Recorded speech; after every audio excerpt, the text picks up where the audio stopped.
healing on myself to see if it helps at all, but don't have the highest hopes at the moment. Hold on a second. It looks like, oh great, I'm glad you can hear me. Hi, Juliet. Nice to see you guys. I hope I'm looking in the right spot to make eye contact with you. And Juliet, as I warned another person who is on named Suzanne, I had my Moderna vaccine yesterday and I feel awful. So I'm going to try some energy healing exercises right now. I think I'm going to do the lymphatic flush. I know it's a little early, but I'm going to just do it. These are, just so you know, these are the K27 points right here. And the way you reach the K27 points is by tracing your collarbone from the back to the front. The K27 points are at the base of the collarbone, and most people have two little soft spots right in the front, and those are the K27 points. They're called that for kidney meridian position 27. I may go through the meridian, all of the meridian tracings today. I'm not really sure, but I think someone else just joined us. Oh yeah, Suzanne, I agree. I want to heal together for sure. So again, what I'm doing right now is a lymphatic flush. The way you do the lymphatic flush is you start by massaging, vigorously massaging the K27 points. And then you go out about an inch out, and those are the governing points. And you then massage where your arms join your torso. Both sides, everything is both sides. I'm going to stand for a second. The next spot is about an inch over the navel, which is where the triple warmer is located. Then you massage at the navel, and you just keep going down until you hit the pubic bone. Once you hit the pubic bone, you go to the hips. And I use my knuckles for this. It does kind of hurt a little bit as I go down, but it's supposed to. Actually, there's some tender spots on the hips, and you just go down to about an inch over the knee, and then you go in on the inside, and I've got to back up more so you guys can see what I'm doing here. I know I'm not officially on yet, but then you then go inside the legs and down to about an inch over the knee. And again, you might hit some sensitive spots, but then you rub your hands together and shake them off. And that's something I'm going to try to remember to do as often as I can, because if you unwittingly pick up any negative energy, you want to avoid having that negative energy go into your hand chakra, which you can get to by folding your middle finger. Where your middle finger lands is where your hand chakra is. You want to avoid having negative energy go into the hand chakra. So the best way, but the best way to avoid negative energy, or to avoid having negative energy go into your hands, is by rubbing your hands together and shaking them off. You can also wash off negative energy with cold water. You can also mix the cold water with salt, preferably natural salt. Or you can also, I believe, I'm trying to remember what the soap is they recommend using. I believe it's like a white linen. But you don't have to invest a bunch of money in that. Honestly, it's good enough to just rub your hands together and shake them off. That takes care of negative energy without you having to spend money. I might be wrong on the white linen soap, by the way. I think I have that wrong, but I don't remember what it is. But you don't need to spend money to take care of it. You can just, like I said, you can use water and salt, or you can just rub your hands together and shake them off. I'm just looking to see if anyone else has joined us. It looks like someone else has. Oh, no, Juliet, you had said that you could hear me. So I think right now we just have 2 people on here. I don't really have a set agenda for today. I plan on just fielding people's questions. I will go over some EFT tapping. EFT, as I have learned it from Nick Ortner at the Tapping School, EFT stands for Emotional Freedom Technique. And tapping can be useful for a lot of things. You could do affirmations while you're doing tapping. The tapping that I do, it's all on different acupressure points on the cheekbones, on the chin, on the skin between the nose and the mouth, also on the edge of the eyebrow, both the outer edge and inner edge. You can tap one side at a time, or you can do both at the same time. I tend to do both, unless I'm busy doing something, in which case I might just do one side. Or you can do the inside. You can also do the top of the head. I think somebody else mentioned something. Oh, thank you. I mainly don't feel good because of the vaccine. I'm sorry you don't feel good too, Juliet. I'm very sorry you don't feel good. I have to hit see more to see the rest of your note. And yes, I agree. I want us to heal together too. That's why I just did the lymphatic flush. I was hoping it would help. I still feel kind of cruddy from the vaccine. I actually stopped taking amantadine because, as far as I know, amantadine is an antiviral. I haven't been getting the flu shot because the amantadine is contraindicated with the flu shot. And I did some research online because I really wanted to get the COVID vaccine, but I was worried with any sort of interaction there might be between the COVID vaccine and the amantadine. And one thing I read online said, if you have to get the flu shot, what you should do is stop taking the amantadine for 48 hours before and 48 hours after you do the flu shot. And I know that the COVID shot's not the same as the flu shot, but I decided to try that out just to be on the safe side. And what I realized from this is, wow, the amantadine really helps with the fatigue. I didn't realize how much it helped until I stopped taking it. And I knew this from before because I used to stay with my mother on the weekends to take care of her. And I actually say used to because I haven't done it since this whole COVID thing started. But I did one time forget to take my amantadine with me one time when I went to go help her out, and I could not get over how lousy I felt after not taking amantadine for just one night and one morning. So I was kind of expecting this, but I wasn't expecting to get so sick from the COVID vaccine, and oh man, it made me feel lousy. I've been sleeping nonstop with the exception of 2 times last night where I got sick. And I would say that it's a safe bet that's from the amantadine. I have eaten a salad in the past 48 hours, and I know that's not enough food. I know I have to eat more. I think I'm going to have some palak paneer, which is a kind of a spicy spinach. It's an Indian dish. It's spinach with, I believe, turmeric and curry. I'm going to try to see if I can eat that when I'm done with this appointment, with this session. I'm going to try to eat something else just to put something in my stomach. But yeah, this is the first shot too. What I've heard from everybody about this particular vaccination is, wow, the second shot really hurts and your arm is going to feel like there's a bullet in your arm. And I'm like, wow, I felt like that off of this one. My arm just stopped hurting today. The pain lasted about 24 hours, but I was like, wow, if the second one's going to hurt worse than the first one did, I'm really not looking forward to it. But I'm still going to do it because I don't want to risk getting COVID. So thank you to everyone who says that they're sorry I'm feeling lousy, but I kind of did it to myself by getting the vaccine. But still, I'm sure this is better than actually getting sick with COVID. So, plus I'm lucky I live in Cambridge public housing, and they actually came to us. They did the shot right outside my apartment.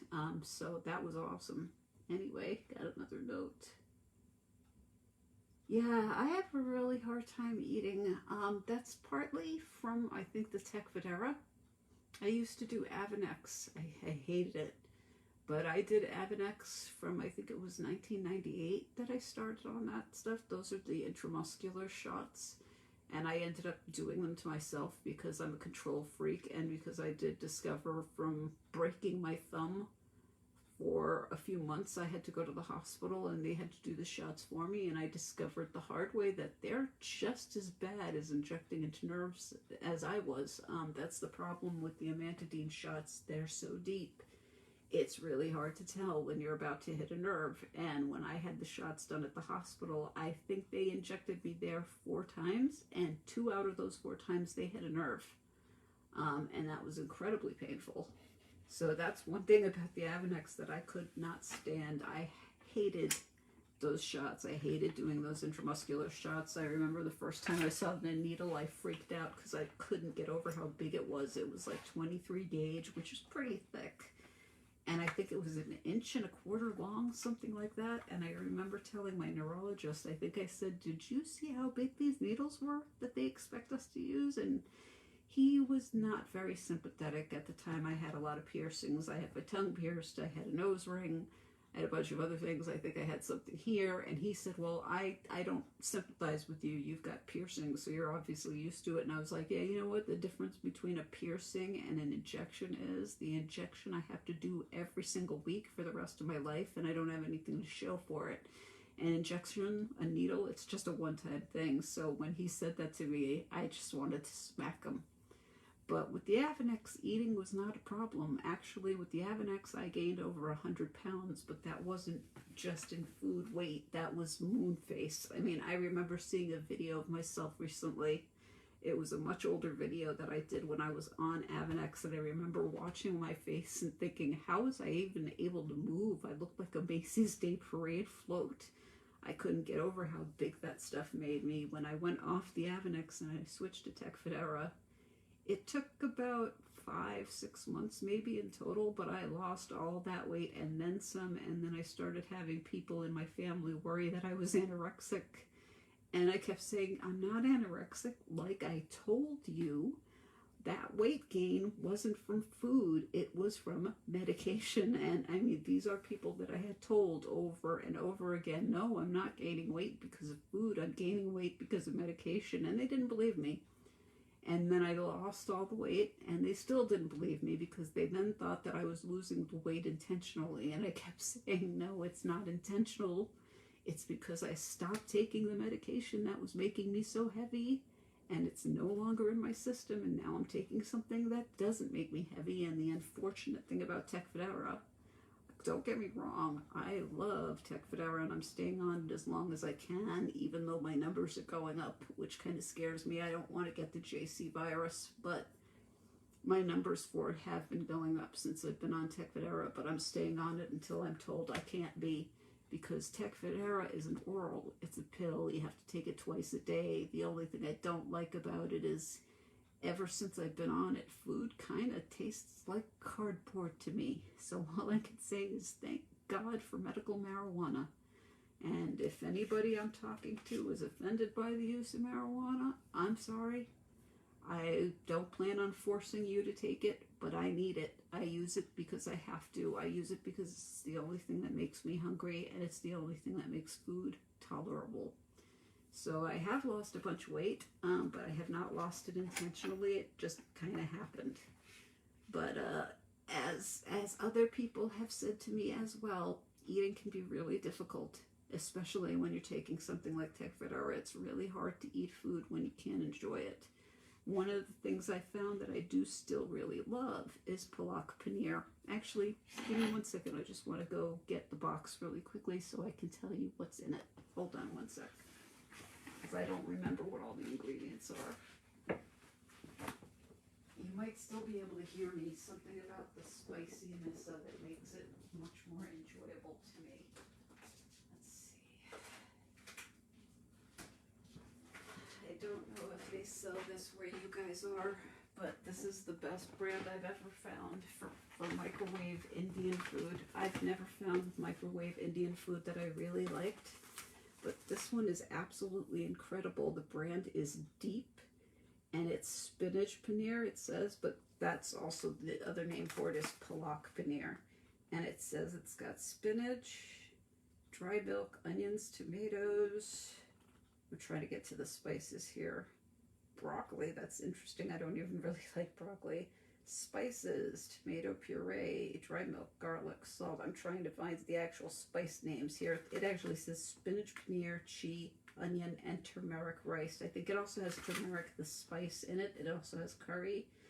It's pretty spicy, but I really like it, and I found that spicy foods are really the only thing I can taste. And the other thing I like about this, these chunks here, that's a type of cheese. I think that's what paneer is. I think paneer means cheese. I think palak is spinach, because you can also get another dish. It's not palak paneer, it's another paneer. I can't remember what the first word is, but I believe the difference between that and this is one is spinach and the other one just means a type of root vegetable. I prefer the spinach personally, especially when it's made by a company like this. They make the spinach just right with this. It's very spicy, very curry laden, but it's got the right flavor, and it's a flavor I can actually still taste. So Spicy food's really the only thing I can really appreciate now, which is okay. I've always liked really spicy food. I like Mexican spicy food, Spanish spicy, any kind of spicy I really, really like. Food that's not spicy, I can barely taste at all, unfortunately. Thankfully, I can still taste chocolate. So I can still appreciate. I don't like milk chocolate though, but dark chocolate I can still appreciate. Anyway, I'm gonna put this back. I'll be right back.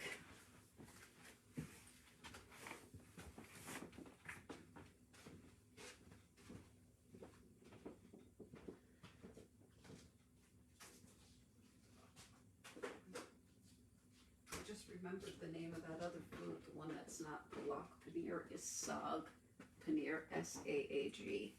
And I believe S-A-E-G looks very similar to spinach, but it's not necessarily spinach, and it's also not necessarily spicy. Yeah, I'm sure for the epilepsy, yeah, I'm sure. Are you saying that you need Tecfidera for your epilepsy? I'm not positive. Myself, I do not have epilepsy, but I know quite a few people who do. And if they have MS and epilepsy, I should probably mention to them to look into taking Tecfidera to see if it's something they can use. I'm also trying to look at the time. Just let me see what time it is at the moment. You know what? I'm going to get started because it is 2:59. And this course is supposed to start at 3 on the dot. So I want to say hello and thank you all for coming and joining me. I will try to say hi to people as they log in. But as I said, I wanted to just start off with doing some tapping, just to go over some EFT. Tapping can be helpful for a number of reasons. One thing I was asked about, though, for tapping, one person had asked if tapping was good for improving concentration. I wouldn't say that it's good for that. It's good for psychological reasons. If you're into the law of attraction, which I'll explain a little bit when we get into things a little bit later. But law of attraction, just a very short, quick, dirty answer to what law of attraction means. Law of attraction is the theory that like begets like.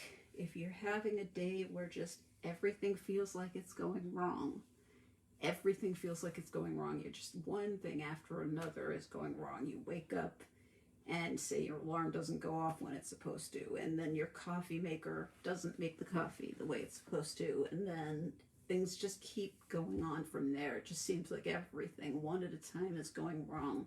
When you have a day like that, it means you are stuck in a negative energy pattern. And the opposite can be true as well. You can have an amazingly good day. Everything can be going great for some reason, and it just seems like there's no rhyme or reason to it. And even though it seems that way, there is. It just means you're in a positive energy loop. And you can make a difference in your own life with this. You can control your own reality. The theory of law of attraction is you can control what happens to you. My main problem with that whole idea is, in my opinion, that can also be considered victim blaming. When I first learned about the law of attraction, all I could think was, what about all the victims from the Holocaust? Are you going to tell me that those people wished what happened on themselves? Because no one in the world is ever going to convince me that those people, the victims of the Holocaust, no one's ever going to convince me that they wished what happened on themselves. So that's my only real problem with it. But all that said, I am a believer and I am trying to put my faith into it. I keep doing affirmations for myself. Like, say you're doing affirmations when you're doing the tapping. I'm going to go over the different tapping spots because they're acupressure points. So when you do tapping, you literally tap on yourself, not to the point of pain, just to the point of discomfort, like enough so that if someone walked over to you and started doing this to you, you would want to know who the heck this person is, that they're actually hitting you. But you want to actually tap on your cheekbones, your chin, the skin between your nose and your upper lip, the side of the eyes, the outer edges of your eyebrows. You can do one side or you can do two sides together. That's totally up to you. You just do what feels right. So you can do the outer edge of the eyebrows, you can do all along the eyebrows, and you can do the inside edge of the eyebrows. You can do the top of the head. My favorite one is the karate chop. So you use index to pinky finger on a side of the hand, and then you can do the other hand. Unfortunately, you can't do them both at the same time, but I really do like the karate chop. You can go under the arm, which you probably can't see all that well, but you do under the arm. You can do the K27 points. You can do the thymus or thump your thymus. I usually just use my knuckles and just hit the thymus this way, or you can do the Tarzan tap. The Tarzan tap or thumping the thymus is also good to do because the thymus, as we get older, the thymus gland gets smaller, which makes breathing more difficult. If you say run up a flight of stairs and you find yourself out of breath, a really good way to get that breathing going, I'm just moving my crystals out of harm's way, is you just thump your thymus. And if you thump your thymus, that's also supposed to be helpful for the immune system. This is supposed to be an immune system booster, and it also is supposed to help with breathing and also with energizing, which I have to be honest, I haven't really found that to be true. I keep hearing that this is a really good energy source and that if you do this, it's supposed to help with waking up. I haven't found that to be true for me, but that's not necessarily meaning it's going to be untrue for other people. I have a really mean double dose of fatigue because I have both multiple sclerosis and fibromyalgia. And I've had horrible fatigue pretty much my entire life, even before I knew I had anything wrong with me.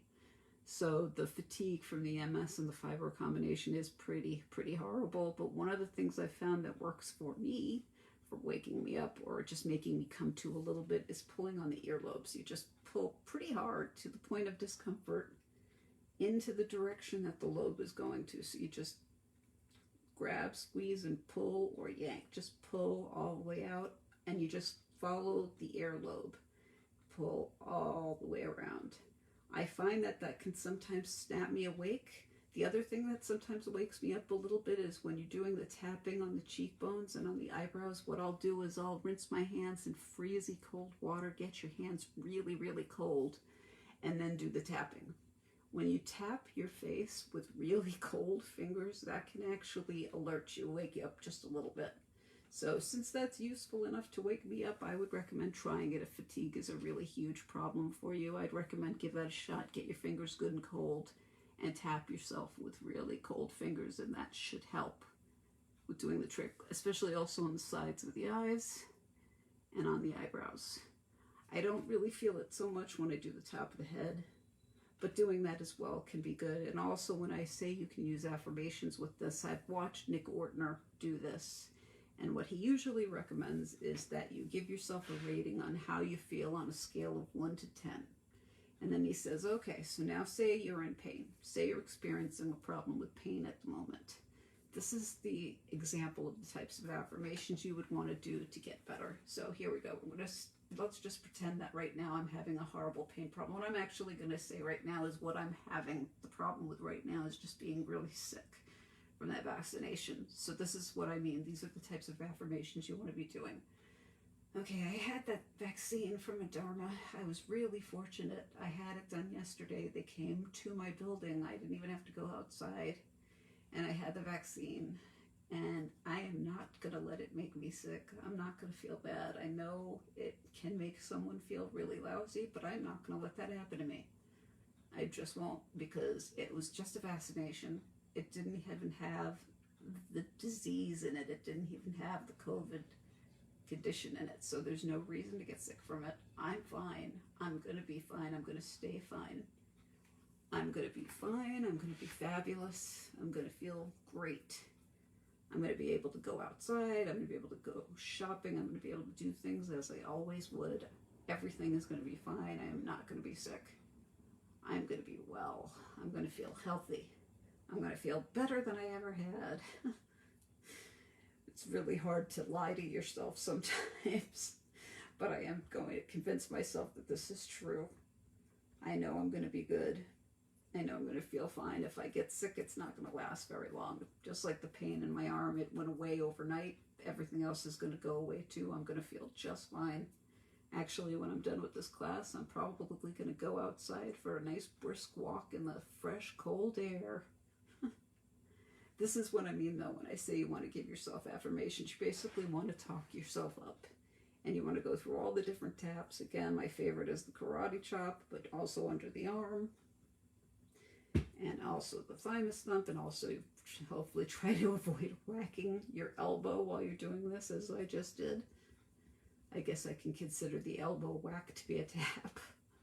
But anyway, I know I'm going to be okay though, and this is actually starting to work. I did give myself a rating on the scale of 1 to 10 before. I think my number was about a 3. It's much higher now. I am actually feeling better. So this really does work for me. I hope it works for you guys. But this is what I mean when I say give yourself affirmations. Talk yourself up, go through the taps, take your time with it. Sorry, do it for as long as you feel like you need it. You'll know when it's time to stop. But when you're done, see if your number's changed at all. It should help. It should definitely help with the number. And if it doesn't, then hopefully some of the other exercises I'm going to go over with you guys today will help. But that's the basics of tapping. And if you'd like to know more, I recommend going to YouTube and doing a search for Nick Ortner. That's O-R-T-N-E-R. I discovered tapping through him. He's not the person who invented it. It was done before him, but I discovered it through him, and I personally love the way he teaches it. I think he teaches it in a very good way. His sister does it too. I believe she does tapping for weight loss. But Nick has more of a focus on helping people who are sick or people who are in pain. So I strongly recommend seeing if you can find videos by Nick. He's absolutely wonderful, and I've had the pleasure to communicate with him. At one point, he's as nice as he appears to be in real life. He is an incredibly nice person. So I definitely recommend him wholeheartedly. I think he's wonderful. Another person I wholeheartedly recommend is Donna Eaton. Donna Eaton is my hero when it comes to energy healing. She's the person I discovered energy healing through. I discovered energy healing at a time when I really needed it.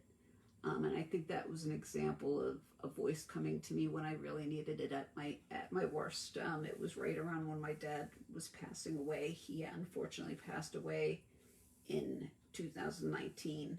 But I discovered energy healing, and I discovered Donna Eaton just a few months before my father died. And honestly, I don't know how well I would have handled his passing if it hadn't been for energy healing.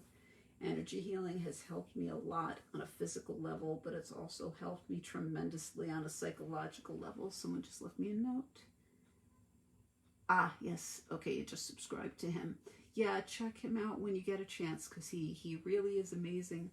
I'll be right back. I just want to grab one of the books that I have by Donna Eaton just so I can show you what it's called and what she looks like. I'll be right back. I just want to grab this book for you. Sorry, I should have had it on me before. I'll be right back. Sorry again, I'm really not at my best today. I'm trying, but I really am. I'm going to grab another book too.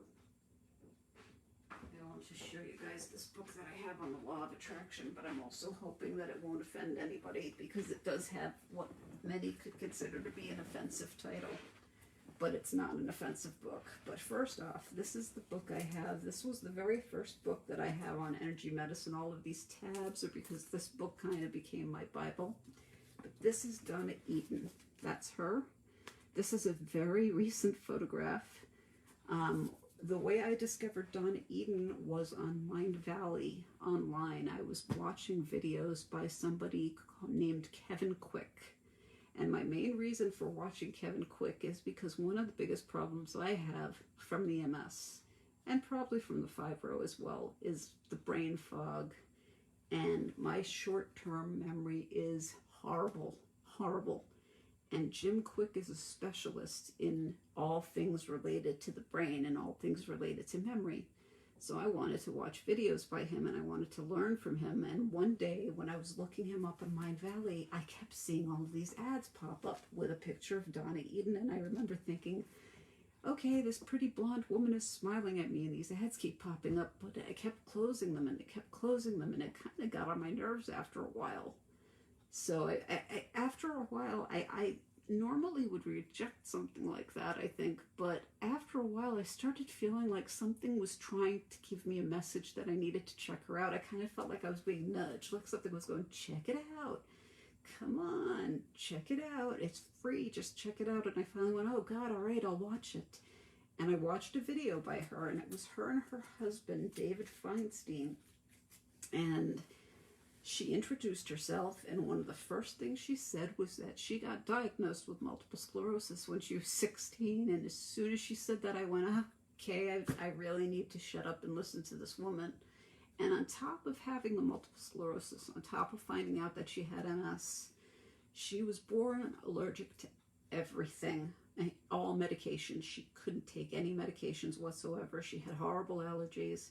And I don't remember what country her family brought her to when she was very young, but they were doing this thing just to try to get the toxins out of her. They buried her in a clay place. They buried her from the neck down and left her there overnight. I remember reading that they did this to her when she was very young. I think they did this to her when she was like 14 or 15 years old. And I remember thinking, what a terrifying experience to have to go through, to get buried all the way up to the neck and left alone overnight like that. She knew what was happening, but still I thought, God, that's child abuse, isn't it? I mean, I couldn't believe they did that to her, and it didn't work.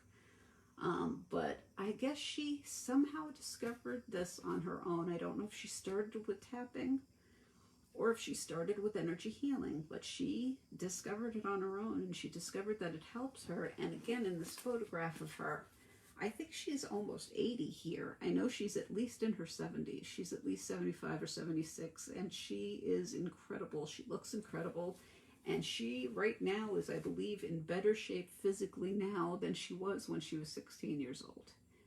And I can relate to that, because since I've been doing energy healing on myself and also Reiki, I became licensed as a Reiki master level in March of 2019. I got my certification in energy healing, and I also got certified as a Reiki practitioner in March of 2019. But when you learn something like energy healing and Reiki, one of the very first things that you have to work on is yourself. A lot of times I hear people say, who should my patient be? Who should my first patient be? And the answer to that is always yourself. If you want to become a healer, it's a good idea to start practicing on yourself first. And you also want to keep working on yourself. So one of the things I try to do every day, and this is something that I learned from Donna Eden, she has a routine she does every day, and she calls it her Energy Healing Daily Feel Good Workout Routine. And it starts off with the thumbs, which is on the cheekbones. She does EFT tapping too, so she starts on the cheekbones. She does the chin and the K27 points, and also the thymus thump, or the Tarzan tap. She also does a bunch of other things. Let me go to the page. I actually have it marked with one of these tabs. I don't do every single one on here, although I do the lymphatic flush. I like the lymphatic flush because the lymphatic flush clears any toxins that might build up overnight. That's usually when toxins are at their worst, is when we're sleeping. So I will do the lymphatic flush again for anyone who missed it. But okay, this is the 3 thumps. There's actually more than 3, but the ones that I do is I do the cheeks, I do the eyebrows, outer edge, or inner. And I usually do them at the same time. For me, I usually do the outer edge, and then I do the sides of the eyes. So it's more than 3 thumps for me. And then between the nose and the mouth, and underneath the mouth at the chin crease, the K27 points, which once again, if you're not sure how to get to them, you trace your collarbone to the front. The K27 points are at the base of the collarbone. There's little indents. Most people have little indents right where the collarbone starts. Some people you can actually see the K27 points on. A friend of my mother's, they go to her church. She's a Unitarian Universalist. I can't remember what the woman's name is. I think her name is Thea, but when I talk to her, if she has a top that's low enough, I can actually see her K27 points. So you want to tap there, and I also do the thymus thump. And then the next thing on here that I do not do, it says the cross crawl. I don't do the cross crawl because a lot of people I know are in wheelchairs. I will show you what the cross crawl is, but I do not do this one because I'm not wild about it, actually. It's an exaggerated march where you're literally bringing one leg up, and as you're doing that, you're bringing the other arm sideways. So it's an exaggerated march, and again, I don't like that so much, especially since I work with so many people who are in a wheelchair. I'm not wild about that one, so I'm going to show you the one that I do. I just have to adjust my camera so you can see it. Okay. This is actually what got me into energy healing in the first place, because I was amazed at what a difference this made. And I actually didn't learn this one from Donna. I learned this one from her husband. They were on a show, and what he explained is you put your hand on your shoulder, breathe in, and then on the out breath, you just slide your hand across, down, and off the hip. And then you go to the other shoulder and slide down and across to the other hip. And basically what we're doing when we do this, the side to side thing, is you're redirecting your energy into a homolateral pattern. You don't want your energy to be parallel. It's supposed to be crisscross around the body. You might not see the energy, but you want the energy to be going this way, kind of like a DNA strand is crisscross. Energy is supposed to be crisscross. Sometimes the energy goes out of whack, particularly when we're sleeping at night, and it goes parallel. And when it goes parallel, that's when you start to just feel generally lousy or a sense of general malaise. The way to fix that is to just literally drag from the shoulder to the hip. You can also, if you want to do a little bit more, is just pull onto your hand or just slide up the hand, up the arm, and then down and off to the hip. Shake your hand. Clap, bring your hands together, other hand, go up the arm to the shoulder, slide across off the hip, and then bring your hands back together. And you can just keep doing this move as long as you feel like you need it. And you'll know it's working if you feel a temperature or a pressure shift. That's usually how you can tell this is working. And like I said, that's one of the very first things that got me into energy healing, because I think all I did was I went from shoulder to hip and shoulder to hip, and I think it was the very first time I did it, I could actually feel it. And I was absolutely amazed at how much better it made me feel almost instantly. So I would recommend that one. The next one is the Wayne Cook posture, which you're not going to be able to fully see me do. I do an alternate version of the Wayne Cook posture. What you want to do is you bring your arms in front of you, and whichever arm feels more comfortable you want to put on top. The way you can tell which arm to put on top is, without thinking about it, clasp your hands together and then look down and see which thumb is on top. For me, it's my left thumb, and that's probably because I'm left-handed. So whatever thumb is on top is the arm you want to put on top. Do that. Switch your hands so that the palms are facing each other. Clasp hands, and bend your elbows, and bring the clasped hands to your heart chakra. And now you want to cross your legs opposite. So if you have your left arm on top, as we do, you're going to put your right leg over your left leg. So you're going to cross your legs opposite the way your arms are crossed. And you're going to just hold this position. And when I say breathe in, breathe out, the best practices for breathing is to have your tongue touching the roof of your mouth. When you breathe in, let your body rise up. And when you breathe out, let it sink down. So breathe in and out. And for the out breath, you can make whatever kind of noise you wish. I do a whooshing sound, probably because I'm used to weightlifting, so I'm used to doing the in and then the out. I do not make an audible sound other than the whooshing breath. I've seen other trainers, they do a oral sound, or they make an om sound, or they sing. I don't do that because to me it doesn't feel natural, it doesn't feel right. So I do the whooshing breath. So again, I'm just going to recross and do this because I have my legs crossed opposite. My right leg is on top of my left leg, so I'm just going to once again just do a couple of breaths if you want to do it with me. And out. And one last time, in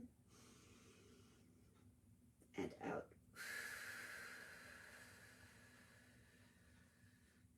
And again, sink on the out breath, and if you want to, you can let your tongue drop. The reason for putting the tongue at the roof of the mouth, there's several, but for us the main ones is it can prevent dry mouth, which reminds me I'm going to have to take a couple of sips of water, which, by the way, all of these signs on my cup is all law of attraction stuff. But I'm just going to take a couple of sips. Bear with me. I thought I had it open, but I guess I don't. Okay, I do need to do that quite often, especially now because I'm very, very dehydrated. But anyway, I'm just going through because I don't want to forget anything here. One of the other things mentioned here is the crown pull, which I will work in after we do the lymphatic flush. So let's do the lymphatic massage real quick, and then I will go over doing the crown pull. So the lymphatic flush, again, you just want to vigorously massage your K27 points. And then you want to go out about an inch, massage there. Then I use my knuckles for this next one. Actually, I use my knuckles for pretty much almost all of the rest. Is you want to do the spot where your arms meet with your torso on both sides. For all the rest of this, we want to do everything on both sides, just for a sense of evenness. Massage the chest, going towards the center. And then massage down and between the pecs. I'm going to stand up for this. Sorry, I'm not exactly dressed very fancy right now because of being sick, but you're going to do about an inch over the navel, which is right where the triple warmer is, or where it goes to. And then you go down to the navel, massage there, and then you just keep massaging down until you hit the pubic bone. So my pubic bone is right here. So now I'm going to go out to the hips, and I'm going to once again go with my knuckles. And I'm going to go down, and you might find some sensitive spots on your way down. You go to about an inch over the knee, and you might hit some sore spots. And then you go on the inside of the legs and go down to about an inch over the knee. And once again, you might hit some sore spots. But just massage thoroughly, and then rub your hands together to get rid of any negative energy you may have unwittingly picked up, and then shake them out. So that is the lymphatic flush. 2 more things, and then I will do the crown pull. One other thing is the zip up, which is you start at the pubic bone, hands apart, and you just think of it as you're zipping up. You're pulling a zipper up, and you go all the way up over to the mouth, and then bring them to the corner of your mouth, and think of it as locking in the energy that you just pulled up, and lock it in. So that is the zip up. And then the hook up is you put one finger right on the belly button, and the other finger you can put on your third eye, and just press in and up, and hold this just for a couple of breaths. So in and out. And you can hold this position as long as you wish. There's an alternate version of this that can be useful if you need to fall asleep. If you wake up in a start and you have a hard time falling back to sleep, or you have a hard time getting tired again. An alternate version of the hookup is to put your middle finger on your third eye, but your other finger, I don't know if you guys are going to be able to see where this is, but it's in the back, the very base of the skull. Right in the center, you should be able to feel an indent there. That indent is called the power point. So you want to put one finger on the power point and one finger on your third eye. And for both fingers, you just press in and up. And I'm not going to do this for very long because this will make me very, very sleepy. But this is where you want to do the breathing in and breathing out. And like I said, I'm skipping that right now because I am very, very tired. I think it's from the vaccine. I just don't want to make the sleepiness any worse. I found that one really kind of knocks me out. And like I said, I'm also going to do the meridian tracings, but one of the other meridian tracings that I saw Donna Eden recommend, there's a triple warmer meridian.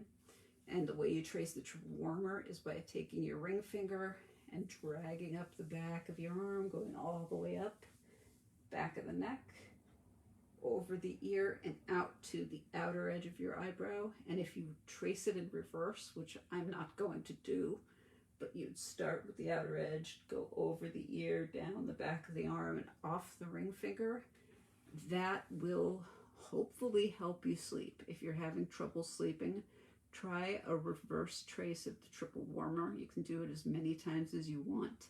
To quote Donna Eden, it should help you sleep like a baby. I wouldn't say it knocks me out, but it definitely helps me sleep like nobody's business. And I really don't need help with sleeping. I need help with waking up. So, like I said, I'm not going to actually do the reverse triple warmer trace because it will make me extra tired, and I don't want to do that to you. So, like I said, I do want to do the crown pull because I haven't done that one yet, but after I'm done with the crown pull, I will show you meridian tracings. Crown pull's pretty easy. You just put your fingers down on your forehead, press in, and you literally pull apart. So you just drag a part out to the temples, and you've just opened up this part of your head chakra. So again, you push in, pull apart, and then you can go higher up, push in, pull apart, push in, pull apart. I actually don't have my hands touching my hair right now because I don't want to turn it into a horrible mess, but as long as your hands are within the field of your energy, you're still pulling apart. And you go down the back of the head, and you go down as far as you can until you get to your shoulders, and then you just keep shaking out as you pull apart. So again, like when you start at the front, pull apart at the temples, and then just shake out, pull up. And you can do this as many times as you want as well. You're opening your head up to the energies above. So that is the crown pull. And from there, I'm going to go into the meridians. That should help with the severe insomnia. If you want to try that reverse triple warmer, I would recommend the reverse triple warmer, and I also recommend the alternate hookup, which again is putting one finger on your third eye and one finger on the power point. Push in and up and take some good deep breaths, deep intentional breaths. So breathe in, rise up as you breathe in, keep the tongue at the roof of your mouth, and then breathe out with your mouth in a whooshing breath and sink. I'm only going to do that one time because that's another one that actually does kind of knock me out. The alternate hookup does kind of knock me out. So again, I don't want to do that right now, but if you have troubles with insomnia, I would recommend giving the alternate hookup a try, and also try the reverse trace triple warmer. And once again, how to do the reverse trace, I'm not going to do it all the way through, but on both sides, you want to do this on each side individually. You start at the edge of the eyebrow, go down, and then up and over your ear, go down your neck. Once your hand gets to your neck, you can actually flatten it, slide down, and then go down the back of your arm, all the way down, and then off of the ring finger. And just do that as many times as you need to, but that should help you sleep. And you probably would need to do that trace maybe 3 or 4 times and then lie down and see if that helps you sleep. I really hope it does. I do not envy you. I've had insomnia a couple of times, only a couple. My husband has severe insomnia, and I've yet to find anything that will really, really help him sleep. He's tried everything, including different types of melatonin, and I think the only melatonin that's even come close to helping him is melatonin that also has theanine in it. I do believe that helped him, but I think what he found actually helps him sleep is Klonopin. He's very shaky, and he's got severe agoraphobia as well, which is fear of going outside. His doctor gave him a prescription for Klonopin, and he has found the Klonopin to be extremely helpful. Naturally. Yeah, it's people do that to me too, but projecting negativity, it's really hard to shake that negativity off, but I find the affirmations help with that quite a bit, shaking off the negativity. And also, I don't know if you've tried envisioning yourself in the side of a golden egg, but that's something I would recommend trying to protect yourself from the negativity so that you don't pick up the negativities from others. When you do your meditations and you start thinking about your chakra points, try to picture yourself, envision an egg around yourself, a protective golden egg. That should help with protecting you from other people's negativity. One other thing, I did do a meditation once that I found very helpful, and what was recommended was that you keep your eyes closed while you're doing this visualizing. She had some very nice soft music playing in the background. And she recommended first that you think of all of your chakra points, the root chakra at the bottom, the base by the genitals, which is red, and then the sacrum, which is between your navel and the root chakra, and that one is orange. And then you go up to the solar plexus between the sacrum and your chest, and that's yellow, so that's the solar plexus. And then you go to the heart, which is green, and then you go up to the throat, which is blue, to the third eye, which I believe is indigo, and then to the crown chakra, which is violet. And then if you want to include it, you can go from the crown to the spirit, which is white. So she had us envision all of our different chakra points, and she had us picture it almost like a string of beautiful jewelry. But then she said, okay, now that you have all of your chakras activated and lit up, think of yourself as being in an egg. You're in your own personal egg.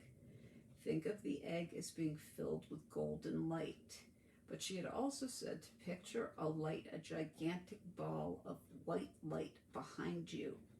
And every time you breathe in, just picture that that ball of white light is expanding. So she said, try to pretend you're in a room that has 4 corners, and in those 4 corners are 4 pillars of white light. And matching those pillars of white light is a ball of white light behind you. And as you're breathing in, the ball is expanding. And she said it's okay to let it keep expanding past the point of the room. And that eventually that ball of white light that's getting bigger and bigger and bigger every time you breathe eventually envelops you. It envelops the room that you're in, and it eventually gets so big and it envelops the entire building. But she said to think of that ball as your veil of safety. Anything that's negative is not allowed into that room, into that gigantic white light. Any negativity goes out of that white light and stays out. That white light is basically a force field protecting you from negativity. And like I said, when I did this exercise the first time a while back, this woman who did this exercise, she was another specialist in law of attraction. And one of the things she said that we should let that ball of white light keep away is anything negative, anything that might actually be detracting from whatever it is we're wishing for in law of attraction. And for me, what I'm wishing for is to make money. I'm really kind of hoping at some point to make money. I live on disability. I get SSDI. My husband is disabled, but unfortunately we can't get the state to recognize that he has a disability. I don't know what it is. It might be because they don't know what the word agoraphobia means. It's possible we made the mistake of talking to them in such a way that they didn't understand what we were saying, but we got totally screwed by a disability law group when we tried to get him on disability. We lost the case, and then they insisted that we not appeal the decision that the judge made, even though we knew she was wrong. We wanted to appeal the decision. They told us not to, and we idiotically listened to their advice. And since we didn't appeal the decision, I don't think we're ever going to be able to get him on disability, because they tell us now is by not appealing the decision, we basically signaled that we thought she was right when she said he wasn't disabled, and we didn't think she was right. We thought she was wrong, but we made the mistake, like I said, of listening to the disability law group, who totally screwed us over. They kind of didn't really help me when I was trying to get on disability for multiple sclerosis. It took almost 4 years to do, and I used their help. Cambridge is kind of insane, so I am using the law of attraction in the hopes of making money. One of the mantras that I've been told to use is that money flows freely, easily, and from everywhere. There was another mantra I was supposed to use, but I liked part of it. I didn't like the whole thing. The way I learned it is you're supposed to say, I believe anything is possible, and my success is inevitable. And I actually changed the first part of that because it felt disingenuous to me. So I decided to change it to, I decide what's possible, and my success is inevitable. So that's the other mantra that I find myself saying a lot. Once again, the mantra is, I decide what's possible. I decide what's possible, and my success is inevitable. And I've tried to work that into my nightly mantras, my chants, and everything that I do at night. I've worked that into it, and I've had some pretty good luck since I've been doing this. And also, as someone who is prone to bouts of depression, I found it helps me quite a bit with that as well. So like I said, both energy healing and the law of attraction and Reiki, everything has really helped me tremendously psychologically. It's also helped me physically. I've also seen Reiki work on a cat. Like I said, when I used to take care of my mother, she used to have 2 cats. She unfortunately now only has 1. But one of the cats didn't respond to Reiki at all. She looked at me like I was out of my mind. She didn't know what I was doing. The other one, she really responded to it. She knew exactly what I was doing. I didn't really even have to talk to her. I would just position my hands in a certain way, and she just knew. She knew what I was doing, and she would position herself so that wherever I needed to be working on would be right there where my hands were. And again, I wouldn't have to say anything. I wouldn't have to tell her what I was doing. She would stand there just long enough for me to do the Reiki. And then as soon as the Reiki was done, she would look at me and she'd give me a slow blink, and then she would just walk away and lie down. But she would definitely respond to the Reiki. I remember, I don't think my mother fully took Reiki seriously until she saw the effect it had on this cat. Because this cat would have trouble eating, for example, or she wouldn't sleep. She would be restless. And then I would do a Reiki treatment on her, and she would just zonk out. She would fall asleep for a couple of hours, and then the first thing she would do when she woke up was eat everything in sight. So I think my mother was pretty convinced by her cat's reaction. She was also pretty convinced when I did a Reiki treatment to her. Because the only thing I do for my hands to heat them up, I just rub my hands together a little bit. But I did do a Reiki treatment on my mother, and I remember starting at her head and working my way down. But when I was at her head, my mother did say, "Wow, your hands feel really hot." And I said, "Yeah, that's the energy. I'm projecting energy to you." And she said, "Oh, God, I just thought maybe you heated them up first or something." And I said, "No, I just rubbed them together. That's it." And she said, "Okay, you're right. I can feel it." So that's another very normal thing to have happen. And speaking of rubbing hands together, one of the things I wanted to show you, that's a good thing to do this with, is to rub your hands together. I do want to show you for one thing that I do called the triple warmer visor. This is a good one, particularly if you have, I'm trying to remember what they're called, it's a type of headache, and I always space on this, it's not for migraines. It's when you have a headache where it's just on one side and it almost feels like you're being stabbed in one spot. It's usually very, very quick. Cluster headaches, I know it would come to me. I get cluster headaches all the time. They stink. It's very painful, but it usually only lasts a couple of minutes. But this is a really good way of getting rid of a cluster headache. So you want to rub your hands together for about 60 seconds, get them good and warm. And then you want to put the palms of your hands onto your cheekbones. So we're going to lose eye contact for a few seconds, but onto the cheekbones, and then fingers from index to pinky you want to put down on the top of your head. And then you want your thumbs at the sides going out to your ears on both sides. And just let's take a couple of breaths like this. So in and rise up. And out and sink.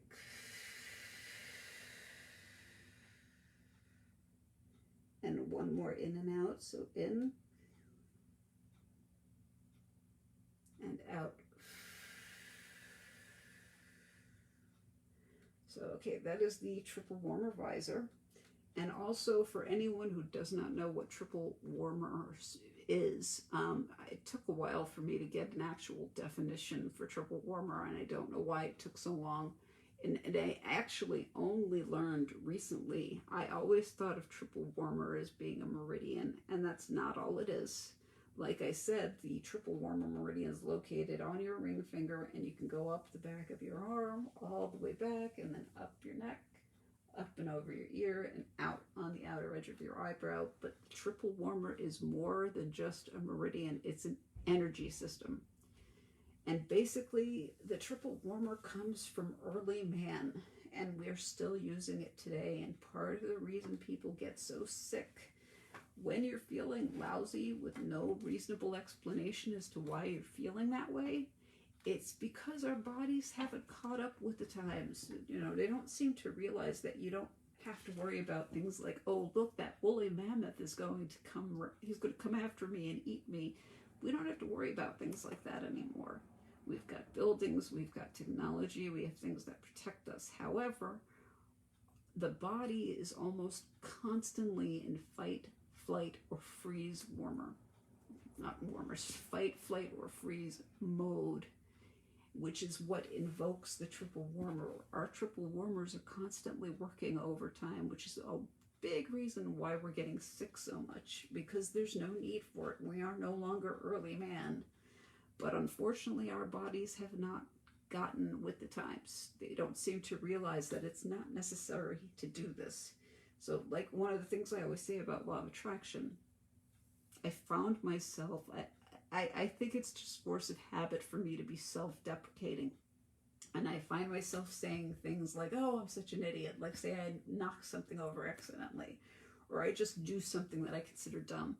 And then I'll turn around and go, God, I can't believe I just did that. I'm so stupid, or I'm such an idiot. And then I have to stop myself and go, did I really just say that? Did I really just make an I am statement and finish it off with something that negative? And I have to stop and apologize to myself and say, okay, I'm sorry. I didn't mean that. I don't think I'm stupid. I don't think I'm an idiot. I think I'm smart. That wasn't my fault, because an I am statement's one of the most important things you can say. If you say I am, you should try to finish that sentence off with something good, because your brain, your subconscious brain, is listening to you. And you don't want that to happen. You don't want your brain to translate that and to actually think that that's true. It's possible to have subconscious thoughts and not be aware of them. That's basically what subconscious is. Subconscious means under your conscious mind. Thoughts that you're not aware of. Things like that are what keep us down. That's one of the things I've learned with the law of attraction. Trying to get rid of all of these self-defeating thoughts is so hard to do, because we have so many self-defeating thoughts every single day that we're not even aware of, because they're below our conscious mind. And the other thing that had never occurred to me before, when I was trying to learn all of these self-defeating thoughts that I have, I was wondering about, God, what happened when I was younger? What did I learn about money that was so bad when I was younger? I am also a believer in reincarnation. And like I said, this is something that never occurred to me before. But one of the law of attraction specialists that I was listening to said, for all you know, in a past life, you were against money then too. You might not know it, but you might have been a Gandhi type figure or something. You might have been someone who thought any sort of material goods were bad. And you might have lived an entire life thinking that. And now that could be part of your subconscious thoughts without you being aware of it at all. You could be that same person that you were in a past life without even realizing it. So you want to get rid of those self-defeating thoughts and those subconscious thoughts that are keeping you down. It's very hard to do, but we have at our disposal. We have meditation. We have meditations we can do while we're awake. We can have meditations we can try to do while we're sleeping. You can listen to binaural beats. They have binaural beat music. And YouTube, if you do a search on YouTube, just do a search for binaural. I think it's BINAURAL. Or you can search for Reiki music or Reiki meditation music. You will find music with different hertz to it, or megahertz. I believe the goal is to go in the megahertz between 500 and 1,000, because what you want to do is lift up your vibration. You want to lift your energy and lift your vibration. I'm just going to go grab a notebook. I'll be right back. I just want to remember this woman's name. It was something Rakati. She actually is an energy healer, and she did a really masterful series on the law of attraction called Bouncing Back, or I think #unsinkable. If you do a search on that, you'll find her. I believe her first name is Sonia, but let me just grab the notebook that I used when I was watching her series. I'll be right back. I can keep talking to you, but I just want to grab the notebook. I should have had it with me when I started this. So I apologize for that. I forgot to bring it. But let me bring it to us now so I can tell you what her full name is. She was really amazing. And she's another one. She's gone through some really horrible experiences, and the fact that she's been able to bounce back from what she went through absolutely astounded me. When she was talking about the things she went through, not that this is really saying all that much, but it actually made me cry when I heard her. I cry at the drop of a pin now. I mean, I could cry. Certain ads could make me teary-eyed, so it's not really saying much to say that somebody made me cry. But I'm going to see if I can find her name. She was really pretty incredible. I think it's Sonia Riccati. I know the last name is Riccati. I definitely have her last name right. And I unfortunately cannot find what I wrote down about her. But again, if you do a search on YouTube, I would say just search for Unbreakable and put her last name in. It's Ricotti. I can't find her. I thought I wrote it down on here. I could have sworn I did. Here we go. One of my favorite quotes. These are some quotes that she actually said. But one of my favorite ones was, "Life doesn't have to be perfect to be wonderful." She recommended a couple of things. She recommended that you make some declarations. And she also said, reprogram your conscious mind. What are you thinking? She was another one who said she found herself calling herself an idiot. And she said, why am I saying that about myself? My brain's the only one that's listening to me right now.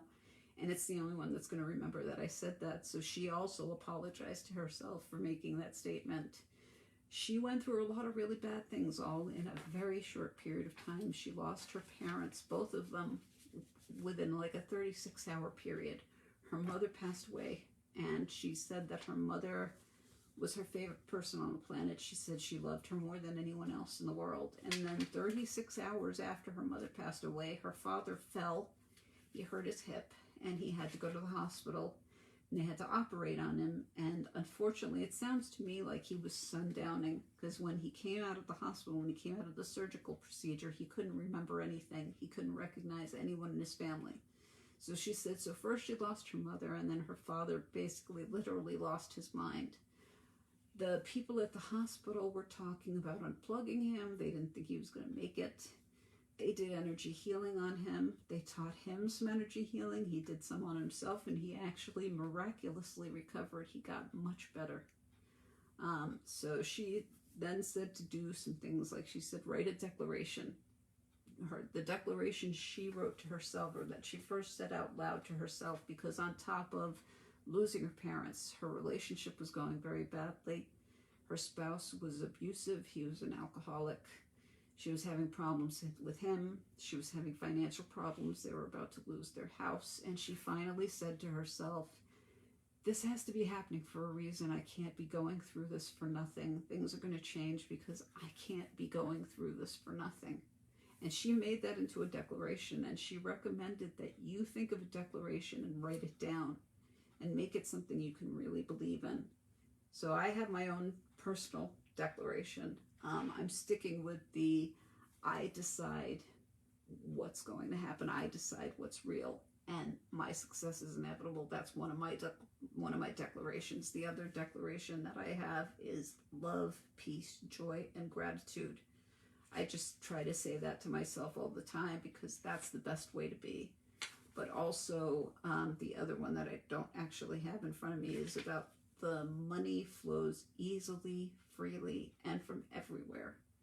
She also said to try to reprogram your subconscious mind, which is much harder to do than programming your conscious mind. So start off with trying to reprogram your conscious mind first, and just do baby steps. So start with the reprogramming the conscious mind, your conscious thoughts. What are you thinking? And from there, you'll eventually be able to reprogram the subconscious. And then she also said, dramatically increase your vibration above the 500 level. That's what she was talking about with megahertz. I also talked to another person recently who is into something. He said EMF. And I said, EMF, what does that stand for? And he said it stands for electromagnetic field. And I guess he sells cards that you can use to increase your electromagnetic field and to ground or earth yourself. What I do to ground or earth myself is I take a spoon, so I'm going to walk away for one more second just so I can grab a spoon to show you exactly what I'm talking about here. I learned this one from Donna Eden and her two daughters, Titania and Dondi Dallin. Again, their names are Dondi and Titania. So Dondi is Dondi, and Titania is Tianya. And I believe Dahlin is spelled Dahlin. But spooning literally means taking a spoon, and you want to make sure it's stainless steel. And the way you can check to make sure it's stainless steel is if you get a magnet, the magnet should be attracted to it. You don't want to use a silver spoon for this. A silver spoon has no magnetic attraction to it. So again, you want to make sure it's a stainless steel spoon. The good news is most spoons are stainless steel. If it looks silver and it's a spoon, chances are very strong that it's stainless steel and not silver. But again, if you want to check to make sure, just take a magnet and see if it's attracted to the spoon.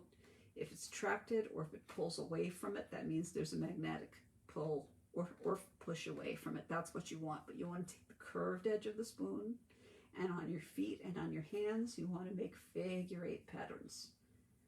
I am not going to do my feet at the moment. Well, I'll do one, but I don't think I'm going to be able to bring it up to the camera too easily. But that is how you can ground yourself. I'm not going to spend $60 on a card when all I need to do is take a spoon and literally spoon my feet.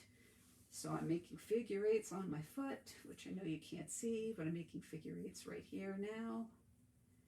And I can tell that I need this because right now the spoon feels like ice. If it doesn't feel cold or if I don't feel the temperature, then I don't think I need it. I can tell by the temperature usually if I really need something or not. So I guess I must be pretty grounded, but it does feel a little bit cold, so I can tell I need it a little bit. And now I'm going to do the other foot. And one thing I have discovered with doing this is sometimes one foot really needs it and the other one doesn't. And I wouldn't be the least bit surprised if my right foot doesn't feel the cold at all. But I am going to do my right foot just to see if there's a difference. I do my hands too, especially since I do have some pain in one of my wrists that was diagnosed as arthrasia. But that's only because the doctor honestly had absolutely no clue what was wrong. And I was right on my right foot. I barely feel it at all. I'm doing my right foot right now. I'm making these figure 8s on my right foot and I can't feel it. I don't feel any temperature at all, which I believe means I don't really need it on my right foot. I'm going to do it anyway because grounding is a good thing to do. What grounding means is that your energies are going to eventually match up with the energies of the earth. And I don't know what that number is. I've heard different numbers. I've heard numbers as low as 7 megahertz, but I don't know which number is accurate. But again, according to, I think it's Sonia Riccati, you want to dramatically increase your vibration above the 500 level, meaning 500, I think it's 500 megahertz. And again, you can do that by listening to binaural beats on YouTube. You can just meditate. You don't have to have your eyes closed. You can leave your eyes open if you want, but if you tune in to one of those Reiki instrumentals on YouTube, you will find some that have electric numbers at the end of them. It's as easy as listening to them when you meditate. You can also, if you want to, get one of those headbands that have the Bluetooth headphones on them, and you can go to sleep with that music, especially if you have insomnia problems. Those music pieces, it's very strange sounding music because a lot of the music mimics what our bodies do, but some of that music can be really helpful for falling asleep as well. If you don't know what I mean when I say that about the Bluetooth headphones with the headband, you can get them from Amazon for very cheap. I got 2 for my husband, and I think one was as low as like less than $10. May not be the most comfortable thing in the world. I think the other one that I got him might be better, but that's all it is. It's an actual headband that has headphones that go into the ear built into it, so he can sleep with it on and have it play his music all night long. And it's Bluetooth, so there's no wires. It's not attached to anything, so it's not bulky or uncomfortable, and he's able to sleep with it on and listen to music. So that's something else I would recommend to help raise your vibrational level. And those were her 3 steps. Those were her 3 main steps for making things better. Once again, step number 1, reprogram your conscious mind. Step number 2, which is not so easy to do, is reprogram the subconscious mind. And third, dramatically increase your vibration above the 500 level. And I have it written down right here. Money flows easily, freely, and from everywhere. And one of the things she said that you want to get into, the frame of mind that you want to get into, is a frame of love peace, joy, and gratitude. So those were things that I learned from Sonia Riccati. And again, the thing that she has is called Unbreakable. You can also find it if you do a search on #unsinkable. She said that was one of the very first words that popped into her head when she was going through all those horrible things, like losing her parents and being very close to losing her husband, losing her house, everything else that was happening to her. She said one day she was walking up the stairs and in her mind she heard the word unsinkable. And that was when she came up with the declaration that she ended up writing down, where she said, I know things are going to change. I don't know why what I'm going through right now is happening. I'm going through some really bad things, and I don't know why this is happening to me, but I know it's going to change, and I know it's going to get better. And it's going to get much better because I know I wouldn't be going through this for nothing. There's got to be a reason this is happening to me, and it's going to end up being in my best interest. And she ended up writing that down, and it did end up coming true. It took a little while for it to happen, but it did come true. And some other quotes that she made that I really liked. Again, my favorite one was, life does not have to be perfect to be wonderful. Another good one was, the present moment is all there really is. And the reason she said that is because she was talking to people who were in a really bad way. They were really depressed. And she said, well, think about it right at this moment, right now. How are you feeling at the moment? What's going in your life right this second? And no one could come up with anything other than, well, we're sitting here listening to you. And she said, well, just try to stay in that moment. Just try to stay in that, hover in that for a while. And just think about that. And just remember, the present is all that really is. And I found that to be very helpful, because she said, you know, if you have something horrible happen that makes you sad or makes you cry or makes you angry, accept that it's happening and allow yourself to go through whatever you need to. If you need to cry, even if you need to cry for an hour, let yourself experience it and then let it pass, and don't judge yourself for it, because this happens to everyone. It happens to all of us. So let yourself experience the moment, let yourself experience the grief, and let it pass, let it go. And she said, if you find yourself crying over something that just happened a day or so ago, that's not a big deal. But if you find yourself crying over something that happened 20 plus years ago, that's when you need to stop and tell yourself, why am I still getting so upset about this? This happened so long ago. It's not affecting me now. All that's affecting me now is the present moment. So try to bring yourself back into the present. Try to snap out of whatever it is you're going through, because you shouldn't be crying over something that happened 20 years ago. For some of us, it's hard. For a lot of us, it is, myself included. I still find myself getting upset over things that happened a long, long time ago. And it's no good. It's no good to live in those moments, because those moments have passed and they're not coming back. And when I think about the people who did things to me that were so mean so long ago, I don't know where they're at this point in their lives, but they might be miserable now, or they may not even be alive now. Who knows? It's not worth getting sad over now. Something that happened so long ago, it's just not worth it. And I think that, yeah, and I have that line again too, the money flows easily, freely, and from everywhere. And then I have the word unsinkable right next to that. So I didn't write anything else after that, because at the time I was taking a WordPress class, so everything else I have in this notebook is stuff that I took from my doing web design with WordPress. So I just dedicated 2 or 3 pages to what I got from her. But I really do think I might get her series, her Unbreakable series. It comes online. If you order the entire package, I think it's a webinar. There's movies, there's audio, and there's also text. So you can read her, you can listen to her, or you can watch her movies. And she has a lot of free things that you can see on YouTube, so you can see her and check her out without having to spend any money at all. I do recommend checking her out. She's pretty incredible too. So if you ever have time, check her out. Again, her last name is Riccati, and I believe the spelling is Riccoti. I think her first name's Sonia, but I'm not positive. But just search for Riccati and Unbreakable, and you'll be able to find things that she's done. She's pretty incredible. Tom Desmond is watching. Very nice to see you, Tom. hope you are doing well. I was actually pretty happy when I saw that you had signed up. So thank you for joining us. Anyway, I'm just trying, I don't want to miss out on anything. And, oh, okay, great. Yeah, she is really wonderful to follow, Juliet. I'm glad you found her too. She's pretty amazing.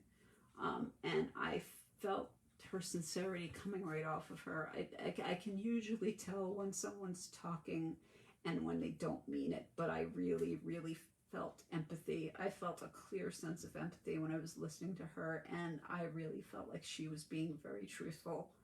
I had no doubt that what she was saying was true. And I can say the same thing for Donna Eden and for her daughters, Titania and Dondi. I remember the very first time I saw Donna Eden with her daughters. They have half a show. I don't know if they still do it now, but they would do something called, "This is your Wednesday weekly energy minute." And I remember the very first time I saw them, I think my first thought was, oh my God, there's 3 of them, because they look very similar to her. And they're all exuberantly joyful is really the only way I can think of to put it. They just always look so happy, but they've also been through some really bad things, her and her daughters included. I know that her daughters recently lost their father, and you would never know it if you saw them on video, because they always look so happy. They always look so happy and so joyful. And I think it's because of the energy healing, because they've been through some really bad things, as has Sonia Riccati when she was talking about some of the things she went through. I could hear the sadness in her voice when she was talking about it, and it brought the tears out, which again doesn't take much for me at all. I can cry at the drop of a pin, and I'm not saying that to brag. It's not something that I like. It's something that I'd like to stop doing, to be honest, and keep practicing at that. But I was thunderstruck by some of the things that she went through when she was talking about it. I was blown away, and that's how I could tell she was telling the truth, because it wouldn't have had that effect on me if it wasn't true. Getting another note. Hold on a second. Oh, thank you.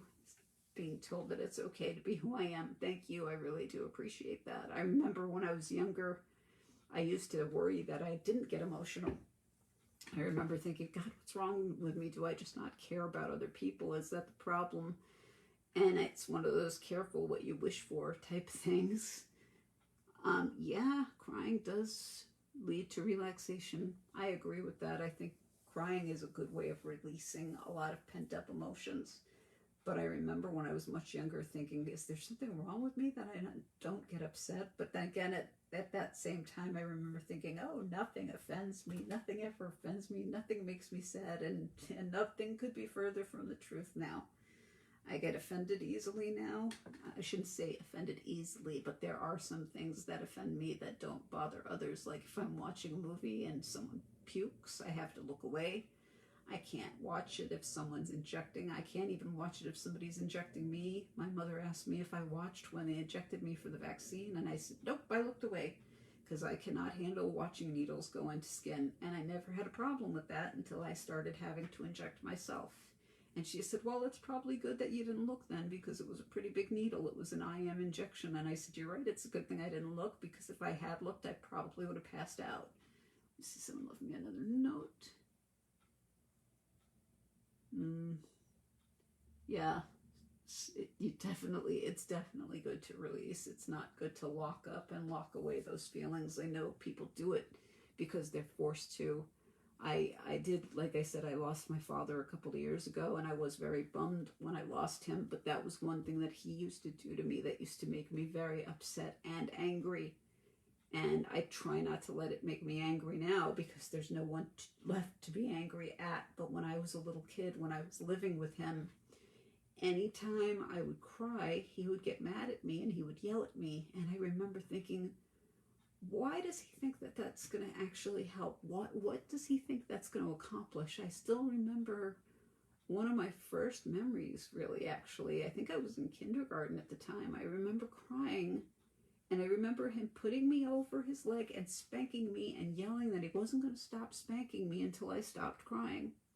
And so, of course, it didn't work. And I kept crying, and he kept spanking me, and I kept crying. And it ended when my mother came home and went, what the hell are you doing? And she got me off of him.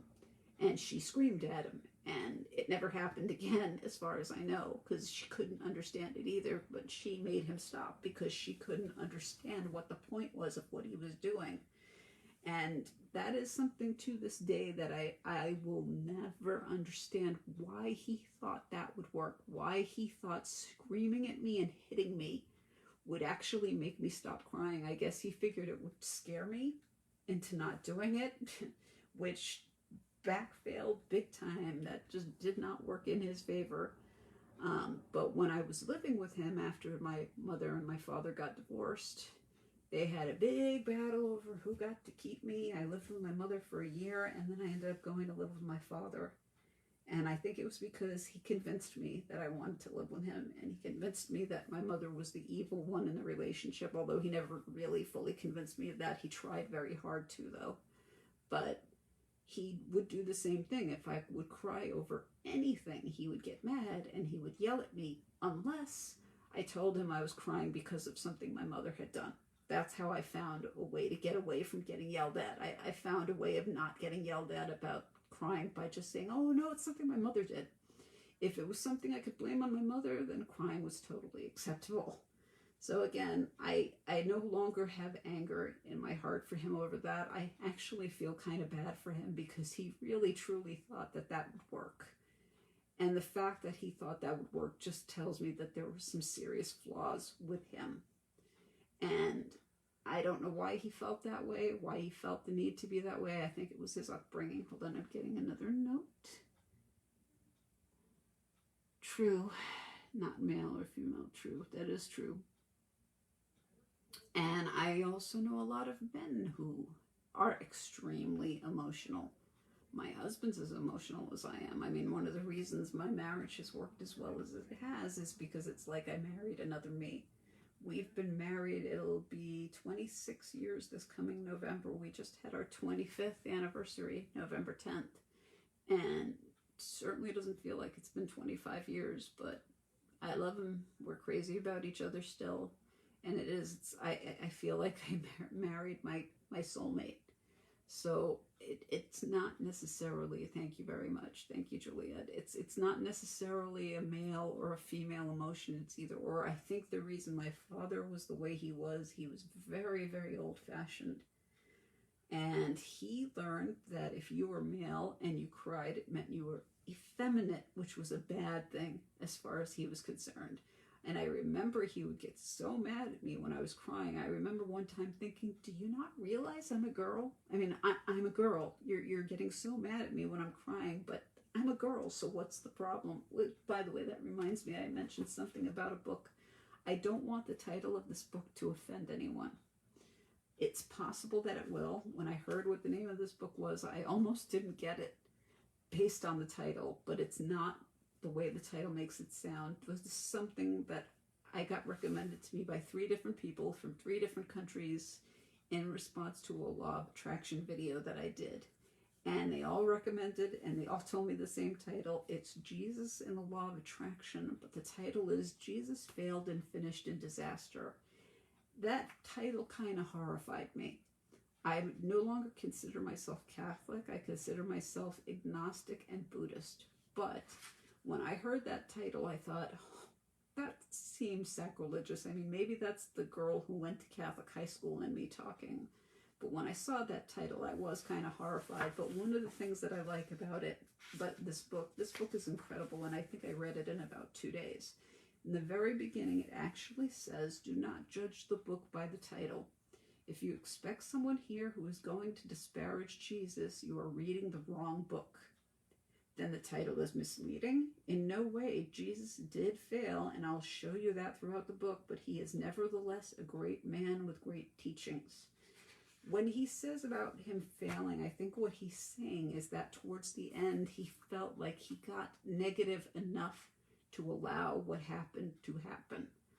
I won't go quite that far because, again, maybe it's because I went to Catholic school. I don't know, but I can't consider that a failing on his part. I think that was a failing of all the people around him. What was done to him was wrong, but I don't think it was his fault. And that's what I said, too, about my one problem with the law of attraction. I don't know if you guys have heard of the film The Secret. that's something that was very highly recommended to me. It's a good thing to watch if you want to learn about the law of attraction, but I couldn't watch more than about 15 minutes of it. I tried very hard to watch The Secret, and I remember in the very beginning I watched it with my husband, and I remember thinking, I feel like they're trying to bring us into a cult. It had a very sales pitch feel to it. And I can only watch the first 15 or 20 minutes, and maybe it's a hang up of my own. Maybe it's my own problem with money, but I couldn't watch it all the way through. I watched the first 15 or 20 minutes and I had to hit stop, and I had to just stop watching it because I felt like they were trying to sell something to me, and I didn't like that approach. Got other notes. Hold on a second. I think a lot of us might have gone to Catholic school. I went to Catholic school because I was growing up in the Bronx. And I think the main reason for sending me to Catholic school was my parents thought I'd be safer going to Catholic school than going to public. I did go to public school for my final year of high school, and that is because I ran away from home. I was living with my father, and I ran away from home in junior year of high school, and I ended up going to public school for my final year because I don't think the people I was living with could afford to put me in Catholic school for my final year. But to be honest, I was more than okay with that. I wanted to get out of Catholic school horribly. So I was fine. There were no problems with the public school that I went to. It's actually not in business anymore. I went to Christopher Columbus in the Bronx, and I was looking them up recently to find transcripts, and I found out that they shut down, I think, in 2016. But I didn't feel unsafe when I went to Columbus. I can't remember what school I could have ended up going to. I think it was called Truman, because I ended up living in Co-op City, but the reason they didn't want to put me in Truman was because Truman was extremely unsafe. So they lied about what zone I was living in so I could go to Columbus, and Columbus felt much safer to me. The church was a landmark. Wow. I'm just reading a note from someone who's mentioning that the church that she was at was a landmark. It sounds like they probably own just about everything in that area. When I had a house in Pennsylvania, my parents had a place in Pennsylvania. We had a similar situation there, but it wasn't a very rich church. I remember out of all the churches I've been to, the church in Pennsylvania did not look like they spent a fortune on it, which kind of surprised me. I also want to be wary of the time. Okay, it's 4:15. Wow, we ran over an hour. That's okay, though. I'll stay on as long as you do. I do want to see if there are any other exercises you wanted me to show you. I did do the triple warmer visor. One other thing that's actually on the form of acupressure, if by any chance you get migraines. Oh, this is in Texas. Okay, it was probably really, really gorgeous. Just one acupressure point for anyone who has problems with migraines. This is one of the most heavily needled acupuncture points. The webbing between the thumb and the index finger, not the webbing itself, but the muscle underneath the webbing. If you pinch really hard, both on the outside and the inside, if you have a migraine, put pressure here. This is also good for de-stressing. I found on Amazon you can actually buy something. It's like $20. And all it does is it pinches down on this spot. So if you have a really bad headache or a migraine or body pains, or if you're really stressed, applying pressure on this spot can be really helpful. It can actually quickly help a migraine melt away. It can also help other headaches. It can help with tension headaches, with stress headaches. That triple warmer visor I showed, where you do this and then this is good for cluster headaches, but I don't think it'll do anything for you if you have a migraine. And another acupressure point I have discovered, if you ever have had one of those mornings where you wake up with one side of your neck just killing you to the point where you can't turn your head, where it affects your range of motion, a good way to get rid of that pain is by digging into the base of the skull at the back, not where the PowerPoint is in the center. Just start at the base of the skull on the sides, right under the ear, and just start really vigorously digging in. And I'll turn around in the chair again, just once again, so you can see what I'm doing. But you want to just press in And you just keep pressing in and going around the circumference of the base and the back of your skull. If you have that neck pain, I can almost guarantee you that you will find a spot in here that really kind of hurts. When you touch it, you'll find yourself going, oh God, ow. When you find that spot that really hurts, dig in. Just dig in and vigorously dig in and massage that spot, because that pain corresponds to the pain in your neck. If you can loosen the pain up here, it'll eventually loosen up on the side of the neck. I don't get that pain too often, but when I do, I find that that really helps. I hate those pains. That pain lasts like usually an entire day, and I can't stand not being able to move my head from side to side. That's one of the rotation moves that I do in the morning to exercise. I do rotations for my neck involving just going side to side slowly, and when I can't do that because of pain, like I said, I just vigorously massage the base of my neck until I find that really painful spot, and then I just hold on to it and I dig like there's no tomorrow. And I just keep doing it until it loosens up, and usually when I do that for long enough, I can eventually turn my head all the way. Yep. I do hope that this will help you. If you have this pain with the neck too, I hope this helps you out. I really do.